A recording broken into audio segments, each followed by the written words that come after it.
Guys, welcome back. Hope everyone's having a good week. We're here live in Macon for the state wrestling tournament. So here today to talk to you guys about Catholicism in America, kind of the impact that's had. So we'll start off with the beginning. In the year 1045, Christianity is really going to be changed forever. We've got two groups that are going to diverge from the original church that was founded by the disciples of Jesus. The Eastern Orthodox Church and the Catholic Church are going to split due to disagreements over idol worship and then also power, like how much power the Pope should have.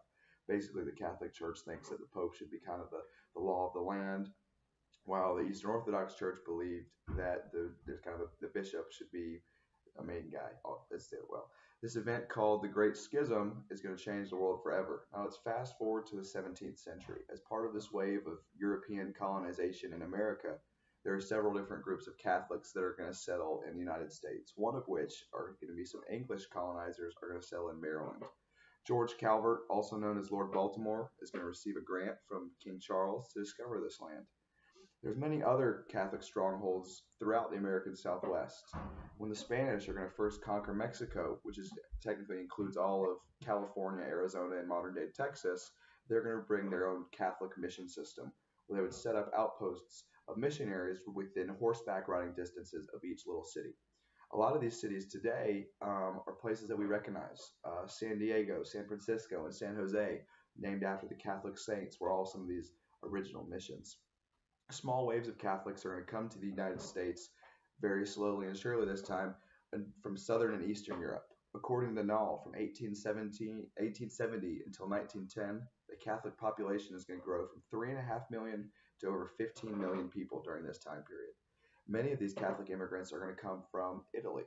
These immigrants are going to come through Ellis Island in search of a better life. Interestingly enough, the movements are going to have large social and even political impacts on the local and national level.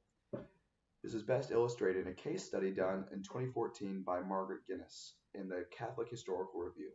In this article, the author recounts a young Catholic family who's going to come over during this wave of immigration called the Stettons. They're going to move from Italy to Maryland, and in their move, the matriarch Elizabeth is going to get involved with the local church and even begin a women's ministry. This comes during a time in American history where women are fighting to gain equality in society with the passing of the 19th Amendment in 1920, women gaining the right to vote. We're going to see women start to and this is all going to come through the Catholic Church. The Catholic Church still has a major impact on the country today.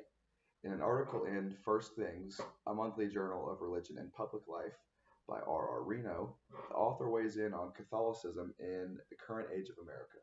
He claims that while there's a very committed core being of the larger Catholic mission, is fitting in with a group, kind of doing what the Pope says, doing what the bishops say, following doing your kind of own duty. While this doesn't necessarily fit in with mainstream America today, in fact, he says it's very counterculture of America's self-defined society. And so while many sects of Christianity are struggling to kind of fight this fight in the technology age, this age of individualism, it'll be interesting to see how Catholics are going to adapt with the changing of the times.